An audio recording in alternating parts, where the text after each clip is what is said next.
please just introduce yourself, who you are and what you do? Yeah, I'm Tsholofelo Moeca, and the CIO currently at Clover. Okay. In South Africa. I see. Nice meeting you, Tsholofelo. So I would just want to ask you a few questions. Yeah. Basically on how you got into this industry. Can you please just summarize, give us a brief idea of how did you get? So how I got in, I have to go backwards. So first, it's how I got into IT. Right? While I was at school, there was somebody who came in to come fetch a girlfriend. And you know, shocked, this guy was all the way in matric, and he was older and came to fetch his girlfriend, and he was in IT. And then his girlfriend told us, "No, this guy does IT." That I think it is like 1 year of IT. He was getting 10,000 rand a month. And us, that is milking. Sure. How do we get 10,000 rand? And that was the first spark. And then the second spark was my science teacher, who said, "The world we're going into is going to be so interesting." Well, he said, "Do you know that in the future, you're not going to walk around with money, and then walk around with plastic cards, movies, swiping them at the shops?" And we had no idea what this guy was talking about. But it was a world before credit cards. Okay, it was still a world where you had to go to the ATM and withdraw your money. And that also sparked the technology idea in me. So when we finished school, the first thing I did is, where do I go? And technology was one. Because of those conversations. And then I went to Roche University, studied computer science. And, as I was saying, as soon as you get into computer science, then you realize how broad it is. Yeah. Because you do I think almost 14 modules in a year. And you do everything. And you're like, hey, this is big. Yeah, definitely. And then you get the things from the previous.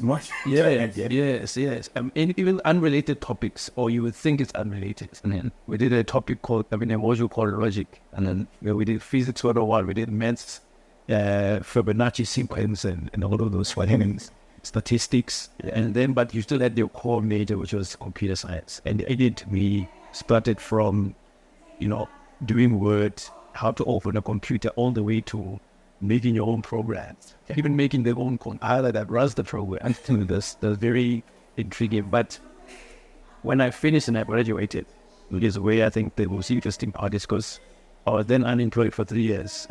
With this sought after degree from one of the top universities around, yet nobody would do role employee. Yeah, because every job said we want 2 years, 3 years, 3 years best. That's a fact. Yes. So I sat for about 3 years doing nothing. In fact, doing my own little things, fixing people's computers and so on. And for that, $100 here and there. But literally every job rejected.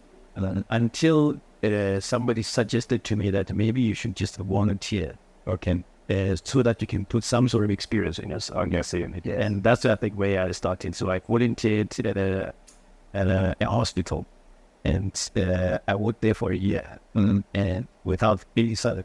Right. It actually cost me to work there, transport and everything. But everybody would go to the ATM, right? I'll be going over zero. And these guys, they didn't offer to buy me lunch. It cost me to go there. Yeah. But the long-term vision was I need to have some sort of experience. So at the end, I had that experience, and that experience led to my first job in Accenture.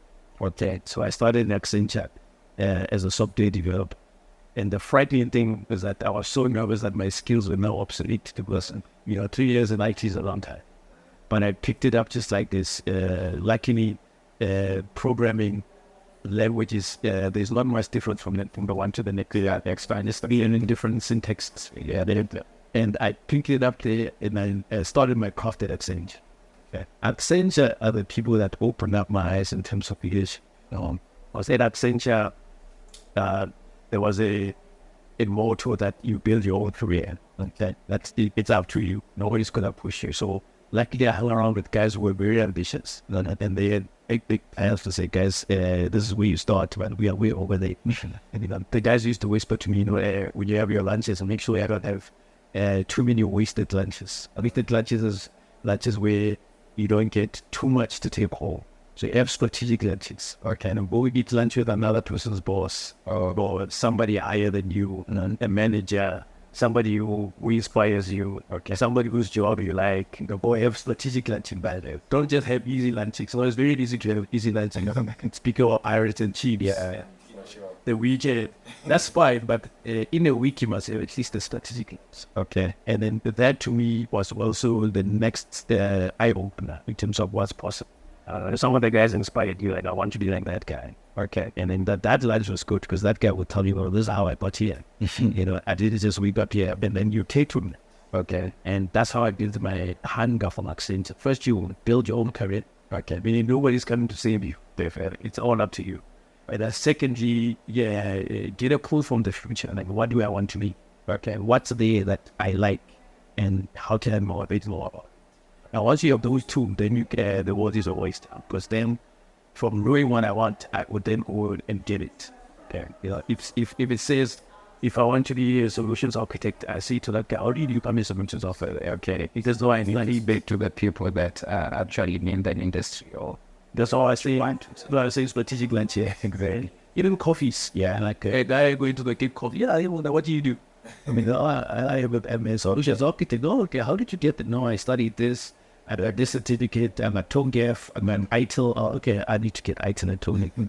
Easy. So you start to get that, and once you get that, with your experience, then you can apply for those higher positions. I got TOGAF now. And I've got this experience now, I'm going to apply for that. So, as architect. So, is there like specific a role that you can say, okay, you as a CIO, for example, is there a specific role that you say, okay, you need to study exactly this to be a CIO, or you need to go through something else, do something lower, a lower position?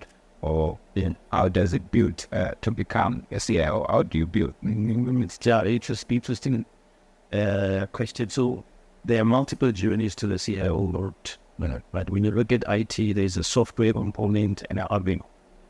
And then some CIOs come from software. I came to software, software development, software engineering, running projects, solutioning, business analysis, architecting. I came to that direction. There's also the hardware side. The people are building machines, connectivity, cloud, monolithics. And then you can get to a position where now you are leading teams. Now, when you lead teams, you need to be almost like the Jabba for trees. You can know a little bit about everything. But you need that core foundation. That's all from the beginning. Yes, whether it's this route or that route. And then once you get to be a manager level, then the key thing becomes leadership. How do you lead these people to implement your vision? Oh, I see. And then delegation is good. Delegation is a key part of it. But first you must have a vision of what you need to delegate. Okay, where are we going? And to go there, I need the following things done.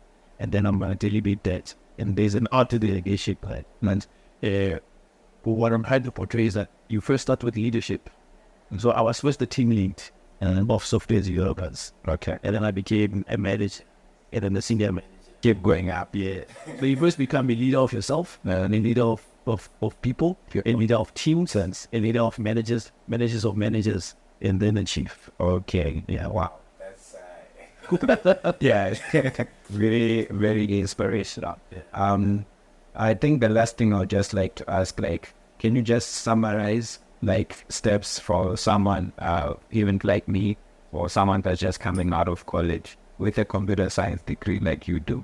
What's the next step that they need to take just to get into the industry, or if they also are facing the same challenges that you perhaps faced, but getting a job or needing job experience and all of the sort. So then my advice is get your foot in. Whatever it takes to get your foot in.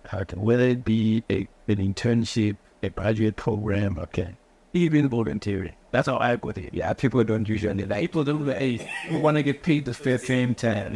With everything in life, most people just want to get a paycheck as soon as you do something without any exposure or any experience. But I feel like just putting yourself in that position and actually making yourself available to do something in case So in a nutshell, do everything it takes to get yourself in there. Because once you're in there, then the options are available. But while you are outside, it's tough to be outside.